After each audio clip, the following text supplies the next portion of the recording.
Hello friends, आज की ताज़ा खबरों में आप सभी का स्वागत है। झारखंड की तमाम छोटी बड़ी खबर इस वीडियो में देखने को मिलेगी। सबसे पहले बड़ी खबर, कोरोना में नौकरी खोने वालों को मिलेगी आधी सैलरी। एक बड़ी खबर की कोरोना और लॉकडाउन के दौरान बेरोजगार होने वाले औद्योगिक कामगारों को सरकार बड़ी राहत देने जा रही है। सरकार 24 मार्च से 31 दिसंबर तक नौकरी गंवाने वाले कर्मचारियों को 3 महीने तक औसतन वेतन का 50% वेतन देगी। इस फैसले से देश भर के 40 लाख कामगारों को फायदा मिलेगा। कर्मचारी राज्य बीमा निगम और श्रम मंत्री संतोष गंवाकर के बीच हुई बैठक में बेरोजगार कामगारों को राहत देने पर सहमति बन गई है। इसी के साथ ही अगली बड़ी खबर, मुख्यमंत्री समेत सभी मंत्रियों की कोरोना जांच 24 को। कोरोना का कहर मंत्रियों पर दिखने लगा। मुख्यमंत्री हेमंत सोरेन सहित कैबिनेट मंत्रियों की कोरोना जांच सोमवार को होगी और मेडिकल प्रोटोकॉल के तहत संक्रमित व्यक्ति के संपर्क में आने के 4 दिन के बाद कोरोना जांच करानी होती है। यदि लक्षण दिखने लगे तो तत्काल जांच कराई जा सकती है। मिली जानकारी के अनुसार मुख्यमंत्री हेमंत सोरेन स्वस्थ है और सेल्फ आइसोलेशन में डिजिटल तकनीक से अपने जरूरी काम कर रहे हैं। रिपोर्ट के आधार पर ही मुख्यमंत्री की आगे की गतिविधियां तय हो सकेगी। इसी के साथ ही अगली बड़ी खबर, मौसम विभाग से अगले 5 दिनों तक झारखंड में जमकर होगी बारिश। मौसम विभाग ने जारी किया अलर्ट। राज्य में अगले 5 दिनों तक लगातार बारिश होने की संभावना है। मौसम विभाग से मिली जानकारी के अनुसार बंगाल की खाड़ी में बन रहा कम दबाव का क्षेत्र उत्तर उड़ीसा और झारखंड के ऊपर बना हुआ है। इससे राज्य में तेज हवा के साथ बारिश हो रही है। राज्य में तापमान सामान्य से कम रहने की उम्मीद है। बता दें कि पिछले 2 दिनों से झमाझम बारिश हो रही है और बारिश के साथ चल रही हवा के कारण लोगों को गर्मी से छुटकारा मिल रही है। साथ ही आपको बता दें, मौसम विभाग ने ताजा तत्कालीन बुलेटिन जारी किया है। इसमें कहा है कि सिमडेगा, दुमका, जामताड़ा में 2 से 3 घंटे में हल्के माध्यम दर्जे की बारिश होगी। कुछ जगहों में मेघ गर्जन के साथ वज्रपात भी हो सकता है। इसी के साथ ही अगली बड़ी खबर, झारखंड कोरोना अपडेट्स मिले 955 नए मरीज, 6 और की मौत। एक बड़ी खबर की झारखंड में लगातार कोरोना मरीजों की संख्या बढ़ रही है और आज 955 नए मरीज मिलने के साथ ही 6 और की मौत हो गई है। इसमें से बोकारो, देवघर, रांची, साहिबगंज से 1-1 और पूर्वी सिंहभूम से 2 कोरोना मरीज की मौत हो गई है। साथ ही बता दें, अब तक राज्य में कोरोना से मरने वालों की संख्या 296 हो गई है। वहीं आज मिले मरीजों में से रांची से 180, बोकारो से 106, चतरा से 5, देवघर से 30, धनबाद से 241, दुमका से 9, पूर्वी सिंहभूम से 96, गढ़वा से 15, गिरिडीह से 16, गोड्डा से 9, गुमला से 5, हजारीबाग से 13, जामताड़ा से 19, खुट्टी से 7, कोडरमा से 5, लातेहार से 40, लोहरदगा से 15, पाकुड़ से 15, पलामू से 11, रामगढ़ से 37, साहिबगंज से 6, सरायकेला से 16, सिमडेगा से 12 और पश्चिमी सिंहभूम से 47 नए मरीज मिले हैं। इसके साथ ही राज्य में कुल मरीजों की संख्या बढ़ करके 28,196 हो गई है। इसी के साथ ही अगली बड़ी खबर, देश भर की कोरोना अपडेट्स। देश में कोरोना मरीजों की संख्या थमने का नाम नहीं ले रहा है। आज कोरोना के 59,028 नए मरीज मिलने के साथ ही 953 लोगों की मौत हो गई है। अब देश में कुल मरीजों की संख्या बढ़ करके 29,73,368 हो गई है, जबकि अब तक 22,20,799 लोग ठीक हो चुके हैं। वहीं पिछले 24 घंटे के दौरान 62,858 लोग स्वस्थ हुए हैं। वहीं कोरोना से देश में मरने वालों की संख्या 55,928 हो गई है। इसी के साथ ही अगली बड़ी खबर, हवाई यात्रा 1 सितंबर से हो जाएगी महंगी, वसूला जाएगा नया चार्ज। एक बड़ी खबर हवाई यात्रियों के लिए कि कोरोना संकट के बीच लोगों की जेब पर एक और बोझ बढ़ने वाला है, खासकर उन लोगों की जेब जो हवाई जहाज से यात्राएं करते हैं। नागरिक उड्डयन मंत्रालय ने 1 सितंबर से घरेलू और अंतर्राष्ट्रीय उड़ानों में यात्रियों से अधिक विमान सुरक्षा शुल्क वसूलने का फैसला किया है। केंद्रीय नागरिक उड्डयन मंत्रालय के मुताबिक अगले महीने से घरेलू हवाई यात्रियों को विमान सुरक्षा शुल्क के तौर पर 150 रुपए की बजाय अब 160 रुपए भुगतान करना होगा। वहीं अंतर्राष्ट्रीय उड़ान के लिए यात्रियों को बतौर विमान सुरक्षा शुल्क $4.85 के बजाय $5.2 चुकाना होगा। जाहिर है कि अंतर्राष्ट्रीय उड़ानों के लिए भी जेब ढीली करनी होगी। साथ ही अगली बड़ी खबर, साल के अंत तक आएगा कोरोना वैक्सीन। सबसे पहले इन्हें लगाया जाएगा टीका। बता दें, देश में कोरोना वैक्सीन इस साल के अंत तक आ जाएगी। वैक्सीन का सबसे पहले इस्तेमाल हेल्थ केयर कोरोना से लड़ रहे सीधे लड़ाई कर्मचारियों के लिए प्रयोग किया जाएगा। उसके बाद दूसरी श्रेणी में बुजुर्गों और गंभीर बीमारी वाले मरीजों को प्राथमिकता मिलेगी। इसके बाद जितने डोज बचेंगे उसके आधार पर वैक्सीन वैक्सीन का इस्तेमाल आम लोगों के लिए किया जाएगा। देश के स्वास्थ्य मंत्री हर्षवर्धन ने कहा है, अगर सब कुछ ठीक ठाक रहा तो भारत इस साल के आखिर तक कोरोना वैक्सीन को हासिल कर लेगा और देश में बनी और ट्रायल से गुजर रही दोनों कोरोना वैक्सीन दिसंबर तक उपलब्ध हो सकती है। इसी के साथ ही अगली बड़ी खबर, 2.5 लाख छात्रों के दाखिले में संकट। सरकारी स्कूल के मैट्रिक और इंटर के करीब 2.5 लाख छात्र छात्राओं के नामांकन पर संकट गहराता जा रहा है। झारखंड एकेडमिक काउंसिल के असफल छात्रों को दोबारा मौका देते हुए उन्हें कंपार्टमेंटल की परीक्षा के लिए तैयारी कराई जा रही है। इसके लिए इन छात्रों से आवेदन लिया जा रहा है, जिसकी अंतिम तिथि अगस्त के अंतिम सप्ताह तक है। वहीं दूसरी ओर सभी +2 स्कूल और कॉलेजों में नामांकन लेने की अंतिम तिथि अगस्त तक ही है। कई संस्थानों में नामांकन की अंतिम तिथि भी समाप्त हो गई है। ऐसे में इन छात्रों का नामांकन अधर में जाता दिख रहा है। काउंसिल के अनुसार कोविड काल में सभी चीजें प्रभावित हुई है, रिजल्ट देरी से जारी हुआ है, लेकिन नियम अनुसार असफल छात्रों को मौका दी जा रही है। इसके आगे वे नामांकन कैसे करेंगे, कहां करेंगे, इस पर काउंसिल कुछ नहीं कर सकता है। इसी के साथ ही अगली बड़ी खबर, पलामू गढ़वा में बाढ़ की आशंका से सहमे ग्रामीण, तेजी से बढ़ रहा सोन का जलस्तर।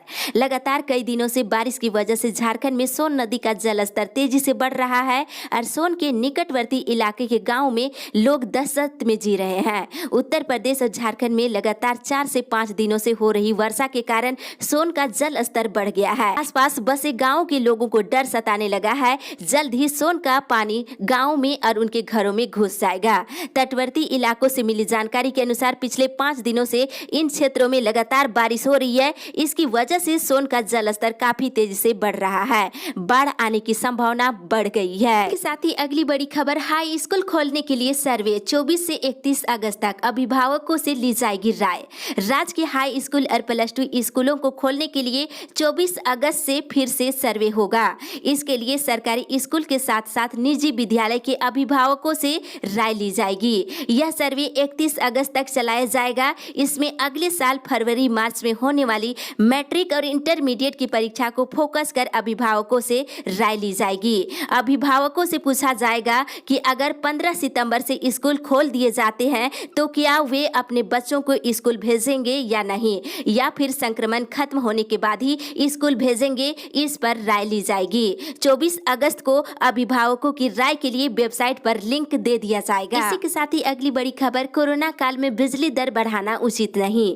राज्य के बिजली उपभोक्ताओं ने फिलहाल दर बढ़ोतरी नहीं करने की मांग किए हैं। उपभोक्ताओं ने झारखंड बिजली वितरण निगम लिमिटेड के अडिंग अकाउंट पर भी सवाल खड़ा कर दिए हैं। लोगों का कहना है कि JBVNL द्वारा प्रस्तावित दर बढ़ोतरी दर में कई खामियां हैं। इसमें छोटे उपभोक्ताओं का ध्यान नहीं रखा गया है। कोरोना संक्रमण काल में किसी भी श्रेणी में बिजली दर बढ़ाना उचित नहीं होगा और उपभोक्ता झारखंड राज्य विद्युत नियामक आयोग के द्वारा बिजली दर बढ़ोतरी पर आयोजित जन सुनवाई के दौरान ये बातें कह रहे थे। अब अगली सुनवाई सोमवार को होगी। साथ ही अगली बड़ी खबर, राज्य की नियोजन नीति पर हाईकोर्ट में सुनवाई पूरी, फैसला सुरक्षित। राज्य की नियोजन नीति को चुनौती देने वाली याचिका पर सुनवाई पूरी करने के बाद झारखंड हाईकोर्ट ने फैसला को सुरक्षित रख लिया है। सरकार की नियोजन नीति में अनुसूचित जिलों में गैर अनुसूचित जिले के लोगों को नौकरी के अयोग्य माना गया है, जबकि अनुसूचित जिले के लोग गैर अनुसूचित जिले में नौकरी के लिए आवेदन कर सकते हैं। सोनी कुमारी और अन्य ने झारखंड सरकार की इस नीति को असंवैधानिक बताते हुए हाईकोर्ट से नीति को निरस्त करने की मांग किए हैं। तो राज्य की नियोजन नीति पर हाईकोर्ट में सुनवाई पूरी हो गई है, फैसला कभी भी आ सकता है। अगली बड़ी खबर, पारा शिक्षकों के मानदेय भुगतान पर लापरवाही। राज्य के 65,000 पारा शिक्षकों की 2 महीने की बकाये मानदेय भुगतान नहीं होने से शिक्षकों की आर्थिक स्थिति काफी दयनीय होती जा रही है। बता दें कि इधर पारा शिक्षकों की संघर्ष मोर्चा के संजय दुबे ने पारा शिक्षकों की लंबित मानदेय का भुगतान जल्द करने की मांग की है और राशि की स्वीकृति हो जाने के बावजूद भी अधिकारियों की लापरवाही के कारण अभी तक शिक्षकों की मानदेय का भुगतान नहीं हो सका है। उम्मीद जताई जा रही है कि अगले सप्ताह भुगतान हो सकती है। इसी के साथ ही अगली बड़ी खबर, निजी हाथों में होगी पुलिस की कई सेवाएं।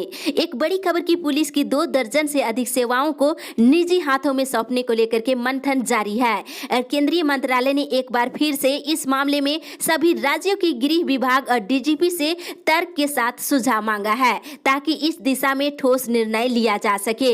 इसका मूल उद्देश्य है कोर पुलिसिंग की दिशा में पुलिस के जो मूल कर्तव्य है उसे छोड़कर शेष दायित्व का निर्वहन आउटसोर्सिंग के माध्यम से कराया जा सके।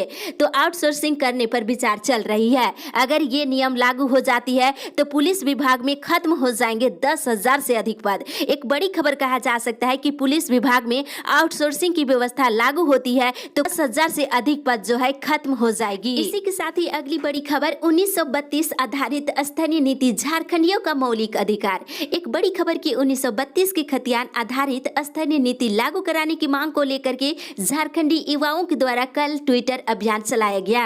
इसमें 10,000 से अधिक लोगों ने भागीदारी निभाया।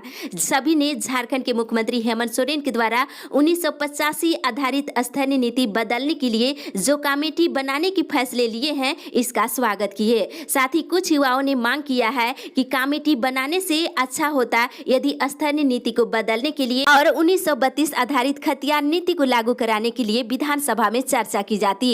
वहीं दूसरी तरफ छोटू भाई वसवा ने 2 ट्वीट किए हैं। उसमें लिखा है कि 1932 आधारित स्थानीय नीति झारखंडियों का मौलिक अधिकार है। विधायक सीता सोरेन ने भी इसका समर्थन करते हुए मुख्यमंत्री हेमंत सोरेन को सभी नौकरियों को राज्य के युवाओं के लिए आरक्षित करने की मांग किए हैं। साथ ही अगली बड़ी खबर बीएसएल कर्मियों का होगा 25 लाख का दुर्घटना बीमा। एक बड़ी खबर की बोकारो इस्पात संयंत्र में कार्यरत कर्मियों का अब 25 लाख का बीमा होगा। सामूहिक दुर्घटना बीमा योजना के तहत ऐसा प्रावधान किया गया है। 5 लाख रुपए से रकम बढ़ाई जाएगी और शुक्रवार को प्रबंधन और यूनियन नेताओं के बीच वार्ता में इस पर सहमति बनी है। संयंत्र कर्मी के हादसे में मौत के बाद कंपनी को 5 लाख के बजाय 25 लाख रुपए देने होंगे और मृत कर्मी के दाह संस्कार के लिए 25,000 रुपए और एम्बुलेंस का 5,000 रुपए का अतिरिक्त खर्च का वहन करना होगा। मृतक के आश्रित 21 वर्ष के 2 बच्चों को 20,000 रुपए भी उनके पठन पाठन के लिए देने होंगे। इसके साथ ही अगली बड़ी खबर अनुकंपा पर नियुक्ति की रिपोर्ट तलब। प्राथमिक शिक्षा निदेशालय ने जिला कार्यालयों से अनुकंपा पर नियुक्त शिक्षकों और लिपिकों के बारे में रिपोर्ट मांगी है। उप निदेशक प्रदीप कुमार चौबे ने पिछले 5 वर्षों में अनुकंपा पर नियुक्त शिक्षक और लिपिकों की रिपोर्ट 26 अगस्त तक उपलब्ध कराने को कहा है। संबंधित मृत शिक्षक का नाम और मृत्यु तिथि और आश्रित जिसकी नियुक्ति हुई समेत 14 बिंदुओं की जानकारी देने को कहा है। साथ ही अगली बड़ी खबर मजदूरों की पलायन रोकने के लिए चलाए जाएंगे अभियान। सरायकेला जिले से एक बड़ी खबर मानकी मुंडा संघ बंदगांवा के पदाधिकारियों के साथ शुक्रवार को विधायक सुखराम उरांव के आवासीय कार्यकाल में एक महत्वपूर्ण बैठक किया गया और इस बैठक में मानकी मुंडा संघ के विकास कार्यों के साथ साथ प्रवासी मजदूरों की समस्या को लेकर चर्चा की गई है। प्रवासी मजदूरों को रोजगार के लिए योजनाओं का होगा चयन। लोहरदगा कैरो प्रखंड कार्यालय सभा कक्ष में 21 अगस्त को बीडीओ पवन कुमार महतो की उपस्थिति में योजनाओं को लेकर समीक्षा बैठक की गई। संचालित सभी योजनाओं की समीक्षा करते हुए प्रवासी मजदूरों को अधिक से अधिक रोजगार देने के लिए नई योजनाओं का चयन करने के लिए विचार विमर्श किया गया है। इसी के साथ ही अगली बड़ी खबर अभ्रक की 4 खदानों की नीलामी शीघ्र होगी। झारखंड में अभ्रक की 4 खदानों की नीलामी की तैयारी चल रही है। खान विभाग ने इन खदानों के अभ्रक के भंडारों का वैज्ञानिक तरीके से आकलन कर तैयार करने का निर्देश दिया है। बता दें 2 गिरिडीह जिले के तीसरी और धनवार और वहीं 2 कोडरमा के डोमचांच और मारकच्चो के खदान की नीलामी होगी।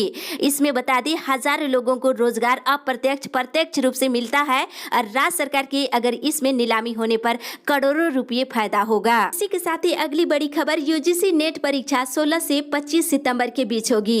कोरोना महामारी से जारी जंग के बीच जीवन को पटरी पर लाने की कवायद जारी है। इस बीच नेशनल टेस्टिंग एजेंसी ने यूजीसी नेट और इग्नू और पीएचडी सहित विभिन्न परीक्षाओं की आज शेड्यूल जारी कर दिया है। एनडीए ने कुल 6 परीक्षाओं की तारीख जारी किया है। इस शेड्यूल के अनुसार यूजीसी नेट की परीक्षा 16 से लेकर 25 सितंबर के बीच होगी। वहीं इग्नू की परीक्षा 25 सितंबर को और पीएचडी प्रवेश परीक्षा 4 अक्टूबर से आयोजित की जा सकती है। साथ ही बता दें इधर दाखिला के लिए सूची आज होगा जारी। रांची विश्वविद्यालय के अंतर्गत विभिन्न कॉलेजों में नामांकन के लिए आज दाखिला को लेकर के सूची जारी किया जाएगा और इसको लेकर के आपको बता दें कि 28 से 31 अगस्त के बीच इस फर्स्ट सूची का नामांकन जारी रहेगा। इसी के साथ ही अगली बड़ी खबर किसानों को नहीं मिल रही सरकारी मदद। झारखंड सरकार के द्वारा की जा रही घोषणाएं धरातल पर नहीं उतर रही है। यहाँ के किसानों को अभी तक कोई राहत नहीं मिल पाई है।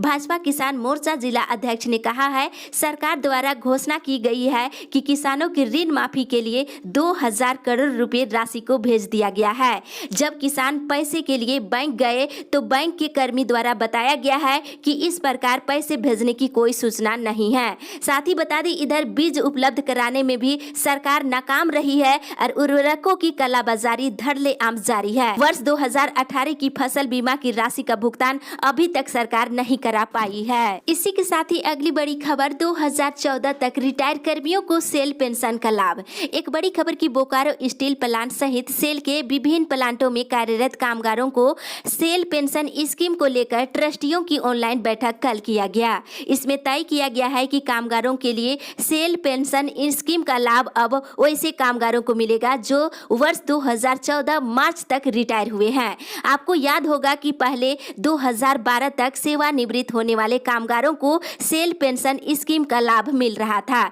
लेकिन अब 2014 मार्च तक रिटायर होने वाले को भी इसका लाभ दिया जाएगा। इस अपडेट में बस इतना ही। आगे की खबर के लिए आप हमारे साथ बने रहें।